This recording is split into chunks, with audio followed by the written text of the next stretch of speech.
But then traveling sideways, it lost considerable velocity passing through the governor, even though it didn't hit the bone directly.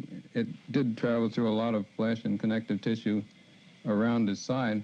It lost a considerable amount of velocity there and expended quite a bit of energy, doing considerable damage to his lung.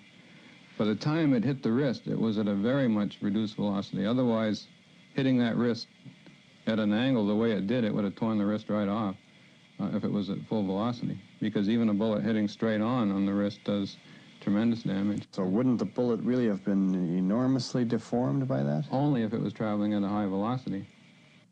I asked Dr. Weston, who examined the X-rays and photographs and the bullet for CBS News, about that. Doctor, is it consistent with your experience that a bullet such as this could go all the way through a man's body and come out and be in the condition that this bullet is in? Now, the archives has this bullet, and the archivist is holding it. Now, that bullet is in remarkably good condition.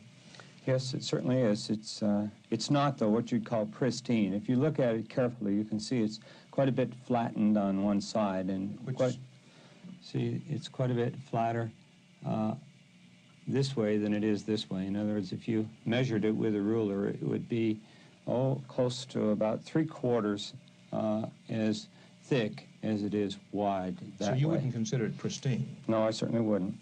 About the condition of the famous and infamous single bullet, our judgment is it is not conclusive for evidence one way or another overall. It does make the single bullet theory difficult, not impossible, but difficult to believe. Now, as for the film and the single bullet theory, Professor Thompson says he can see in the Zapruder film exactly when Governor Connally was struck. He says it was 1.1 seconds after the president was first hit. That is less than half the time it takes to work the rifle bolt and fire a second shot. Remember, 2.3 seconds minimum to work the rifle bolt. Thompson says there was only 1.1 seconds between the time Kennedy and Connally were hit. But 1.1 seconds is too much of an interval for one shot to have struck both men. So if Professor Thompson is right, there was a second gunman and the single bullet theory is wrong.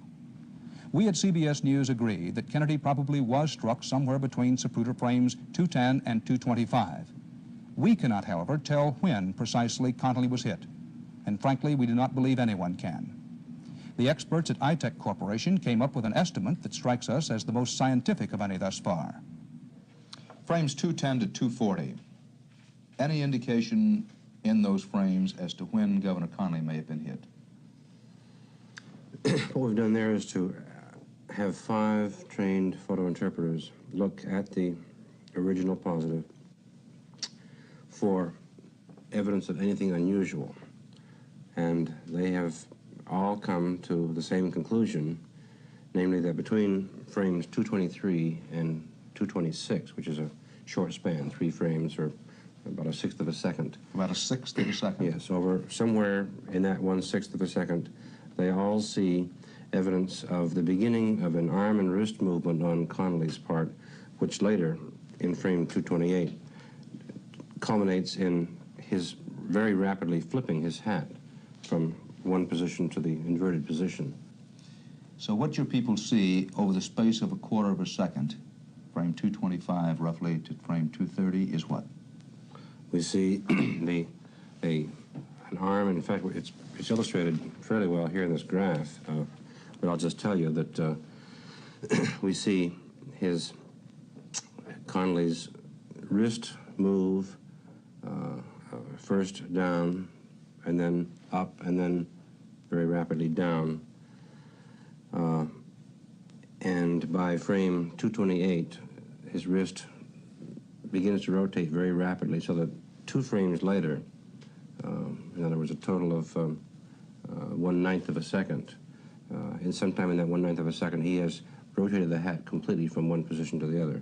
So the interval I'm describing then, which is on the order of what did I say, 1/6 of a second total, we think shows evidence of unusual arm and wrist motion, and we see that beginning approximately at frame 225. Unlike Professor Thompson, iTech scientists don't claim to know the precise moment Connally was hit. Even with microscopes, computers, and the original film, they say, the instant simply cannot be pinpointed. They did find unusual reactions in Connolly, including facial expressions and movement of the hand and hat, which raised serious doubts he was wounded as late as Thompson claims. The ITEC findings indicate Connolly may already have been reacting to a bullet strike only a third of a second or less after the president. If this is true, it increases the probability that the same bullet hit both men.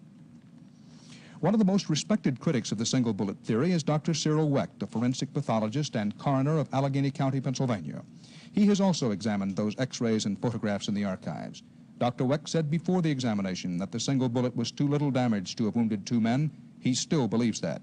He also stresses what he believes is an impossible trajectory for a single bullet. He theorizes that a second shot by a second gunman came from the school book depository building, but from a different window. The infamous magic bullet. We have that bullet exiting from President Kennedy's neck, moving forward and leftward and downward.